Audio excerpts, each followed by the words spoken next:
semuanya, sebelumnya yang belum kenal saya, namaku Antasya Mifla Aisalwa. Di sini aku mau menjelaskan tentang beberapa pertanyaan dari mata kuliah Filsafat Ilmu dan Logika.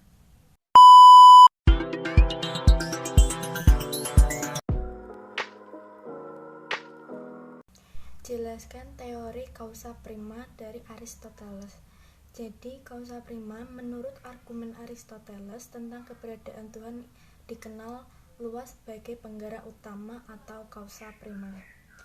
Ia mengemukakan suatu aksioma bahwa pastilah ada sesuatu yang menciptakan gerak, dan sesuatu ini pada dirinya sendiri haruslah tidak tergerakkan, dan pastilah abadi, merupakan substansi dan aktualitas. Objek pikiran dan objek keinginan menurut Aristoteles menyebabkan gerak. Tanpa dirinya sendiri harus bergerak. Jadi Tuhan melahirkan gerak dengan dicintai, sedangkan hal-hal lain menyebabkan terjadi gerak dengan cara dirinya sendiri harus bergerak. Tuhan menurut Aristoteles adalah pikiran murni, sebab pikiranlah yang terbaik. Hidup pun adalah bagian dari Tuhan, sebab kehidupan adalah aktualitas pikiran, dan aktualitas Tuhan yang tergantung pada dirinya sendiri adalah kehidupan yang terbaik dan kekal. Dengan demikian, Tuhan adalah suatu pengada yang hidup, baka, terbaik, sempurna, sehingga kehidupan dan keberlangsungan yang terus-menerus dan kekal adalah milik Tuhan, sebab inilah Tuhan. Yang selanjutnya itu jelaskan teori Tuhan telah mati dari Nietzsche. Kata Tuhan sudah mati tidak boleh ditanggapi secara harfiah, seperti dalam kata Tuhan kini secara fisik sudah mati. Sebaliknya, inilah cara Nietzsche untuk mengatakan bahwa gagasan tentang Tuhan tidak lagi mampu untuk berperan sebagai sumber dari semua aturan moral atau teleologi. Kematian Tuhan adalah sebuah cara untuk mengatakan bahwa manusia tidak lagi mampu mempercayai tatanan kosmis apapun yang seperti itu, karena mereka sendiri tidak lagi mengakuinya. Kematian Tuhan, kata Nietzsche, akan membawa bukan hanya kepada penolakan terhadap keyakinan kosmis atau tatanan fisik, tapi juga kepada penolakan terhadap nilai-nilai mutlak itu sendiri, kepada penolakan terhadap keyakinan akan suatu hukum moral yang objektif dan universal yang mengikat semua individu. Dalam hal ini membawa kepada nihilisme, dan inilah yang diusahakan Nietzsche untuk menemukan suatu pemecahan dengan mengevaluasi kembali dasar-dasar dari nilai-nilai manusia. Bagi Nietzsche, hal ini berarti mencari dasar-dasar yang jauh lebih dalam daripada nilai-nilai Kristen. Kebanyakan orang menolak untuk mencari lebih jauh daripada nilai-nilai ini.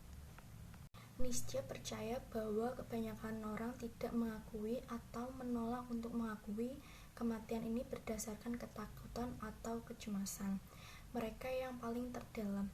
Karena itu, ketika kematian itu mulai diakui secara luas, orang akan berputus asa dan nihilisme akan merajalela.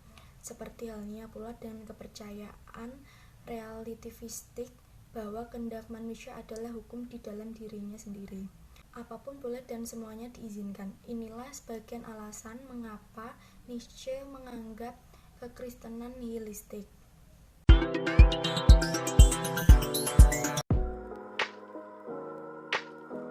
Yang selanjutnya yaitu jelaskan argumen logis teori yang mendukung aborsi. Planet bumi kian padat, perlu adanya kelahiran bayi-bayi yang tidak dikehendaki, misalnya hasil dari hubungan gelap, hasil pemerkosaan, incest atau hubungan sedarah, atau dari keluarga dan dengan jumlah anak yang terlalu besar dan tidak mampu secara ekonomi. Orang-orang yang kurang mampu akan beberapa jumlah anak yang mereka miliki, dengan beban hidup mereka tidak lebih berat. Jika aborsi tetap dilarang dan ilegal, maka itu dapat meningkatkan angka kematian wanita akibat aborsi yang tidak aman. Adanya kondisi medis tertentu yang berpotensi keselamatan sang ibu, wanita juga memiliki hak untuk mengawasi dan tubuhnya sendiri. Melakukan aborsi merupakan pilihan antara pribadi sang wanita dengan dokternya dalam sebuah pilihan tindakan medis. Semisalnya, ternyata lewat respon teknologi kedokteran, sang ibu tadi bahwa janin yang dikandungnya memiliki ketidaknormalan, maka dia mempunyai hak untuk menolak kehadiran sang janin yang dapat hidup dengan kesulitan tertentu. Yang selanjutnya yaitu argumen logis teori yang tidak mendukung aborsi atau pro-life. Sebagian kelompok pro-life yang moderat mengajarkan bahwa aborsi selalu merupakan hal buruk, namun tetap mengizinkannya dalam syarat-syarat tertentu. Sekiranya dalam konteks inilah mengapa PP Kesehatan Reproduksi dipertentangkan.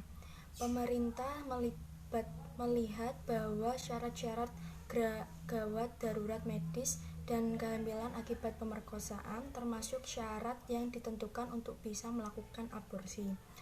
Namun, kelompok pro-life pada intinya berpandangan fetus manusia merupakan makhluk hidup yang tidak bersalah. Makhluk hidup yang tidak bersalah tidak pernah boleh dibunuh dalam lingkup situasi apapun. Agama-agama lebih cenderung mengikuti argumen pro kehidupan baik dalam pengertian mutlak maupun dengan syarat ketat. Kelompok pro kehidupan mendasarkan pandangannya untuk membangun kesadaran dalam mencintai kehidupan. Dasarnya, kehidupan perlu diselamatkan, khususnya untuk menolong mereka yang harapannya berada di ujung tanduk. Ada harapan untuk dapat menikmati kehidupan yang indah dan luar biasa yang direncanakan Tuhan bagi kebaikan ciptaannya. Kelompok pendukung pro-life lebih mengedepankan moral dan etika bahwa untuk nyawa manusia hanya Tuhanlah yang mempunyai hak untuk mengambil kembali. Janin memiliki hak hidup yang tidak boleh dirampas siapapun, bahkan termasuk oleh ibu yang mengandungnya. Karena itu, mereka berpendapat melalui aborsi sama saja dengan melakukan pembunuhan. Pembunuhan merupakan dosa yang sangat besar. Melegalisasikan aborsi dengan begitu sangat bertentangan dengan nilai agama. Bahkan tidak ada satupun ajaran agama yang melegalkan aborsi.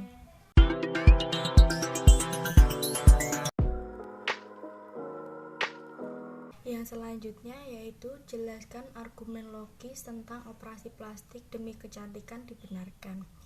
Banyak orang yang merasa mempunyai ketidakmampuan fisik.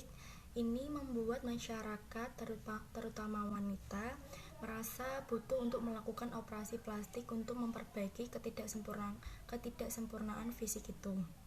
Mereka yang pro dengan praktik ini juga menyebut bahwa hal ini memiliki banyak manfaat.